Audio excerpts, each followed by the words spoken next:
আসসালামু আলাইকুম প্রিয় দর্শক, সকলকে স্বাগত জানাই অভিবাসী আপডেটের ভিডিওতে। যারা এই ভিডিওতে যুক্ত হয়েছেন দেশ এবং প্রবাস থেকে, আপনারা জানেন যে আমরা প্রতিনিয়ত শরণার্থীদের অনেক গুরুত্বপূর্ণ তথ্য ইনফরমেশন আমাদের এই পেজ এবং ইউটিউব চ্যানেলের মাধ্যমে তুলে ধরছি, যা থেকে আপনারা লাভবান হচ্ছেন, তথ্য ইনফরমেশনের ব্যাপারে অবগত রয়েছেন। ইতালির অনাকাঙ্ক্ষিত একটি ঘটনা জানার প্রয়োজন মনে করছি আমাদের সকল বাংলাদেশিদের। ইতালি আসলে আপনি অনেক টাকা ইনকাম করবেন আর আপনার জীবন বদলে যাবে, বিষয়টা যে এরকম নাও হতে পারে, যার প্রমাণ এই বাংলাদেশি, যার সাথে একটি অনাকাঙ্ক্ষিত ঘটনা ঘটে গেছে, যা এরই মধ্যে সারা পৃথিবীতে ভাইরাল। ইতালির ট্রেভিসো শহরে, যেটা মোলগিয়ানো বেনোতো এলাকায়, একজন বাংলাদেশি অভিবাসী যার নাম হোসাইন শাফিয়া, তার উপর ৫,১৬৪ ইউরো জরিমানা করেছে শুধুমাত্র তিনি রাস্তায় গোলাপ বিক্রি করার অভিযোগে। এই ঘটনাটি স্থানীয় এবং আন্তর্জাতিক পরিমণ্ডলেও আলোচনায় রয়েছে। ঘটনার বিবরণ জানা যায়, হোসাইন দিনে পোর্তো মাগ্রাতে শ্রমিকের কাজ করেন। সন্ধ্যায় ট্রেনে চড়ে মগালিয়ানো জেনাতোয় গিয়ে রেস্তোরাঁ এবং ক্যাফে, যার বাইরে গোলাপ ফুল বিক্রি করেন।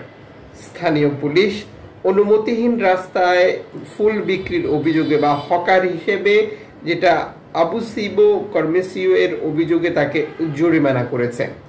আইন অনুযায়ী এই অপরাধের ন্যূনতম জরিমানা এই বাংলাদেশের হতে পারে ২,৫০০ ইউরো। আজকের টাকার রেট অনুযায়ী হিসেব করে দেখুন ১৪৫ টাকা করে কত হয়। কিন্তু তাকে ২ গুণের বেশি জরিমানা করা হয়েছে। তার জরিমানার পরিসংখ্যান ছিল ৫,১৬৪ ইউরো। প্রতিক্রিয়া জানিয়েছে মেয়র ডেভিদো বোর্তালাউতো, যেটি এফডিআই দলের। পুলিশ আইন মেনেই কাজ করেছে, তবে হোসাইন আপিল করে জরিমানা কমানোর আবেদন করতে পারবেন। তিনি কাউকে কষ্ট দেননি, সবাই তাকে চেনে। বিরোধী দল ফিডি এর জিয়াকোমো নিলান্দি এর জরিমানা সম্পূর্ণ অযৌক্তিক হিসেবে ব্যাখ্যা দিয়েছেন। শহরের নিরাপত্তার নামে একজন কষ্টার্জিত জীবিকা নির্বাহকারীকে শাস্তি দেওয়া হয়েছে বলে তিনি মতামত প্রকাশ করেন। বর্তমানে বাংলাদেশের অবস্থা, জরিমানার অর্থ দিতে পারবেন কিনা তা এখনো নিশ্চিত নয়, কারণ এই জরিমানা দিতে তাকে কয়েক মাস কাজ করতে হবে, জীবিকা উপার্জন করতে হবে। স্থানীয় বাসিন্দারা তার পক্ষে থাকলেও আইন তো আইনের গতিতে চলবে, এই বাংলাদেশিকে জরিমানা দিতে হবে। এখন কথা হচ্ছে যে শুধু কি এই একজন বাংলাদেশি ইতালিতে এই কাজ করছে? না, হাজার হাজার বাংলাদেশি সহ বিভিন্ন জাতীয়তার লোকজন এভাবেই জীবিকা নির্বাহ করে, ইতালির পরিবেশের সাথে নিজেদেরকে ম্যাচিং করার চেষ্টা করে। কিন্তু এটা অপরাধ বা এই প্রক্রিয়াটা সম্পূর্ণ বেআইনি, আর যে কারণে প্রতিনিয়তই এই ধরনের ঘটনাগুলো ঘটছে।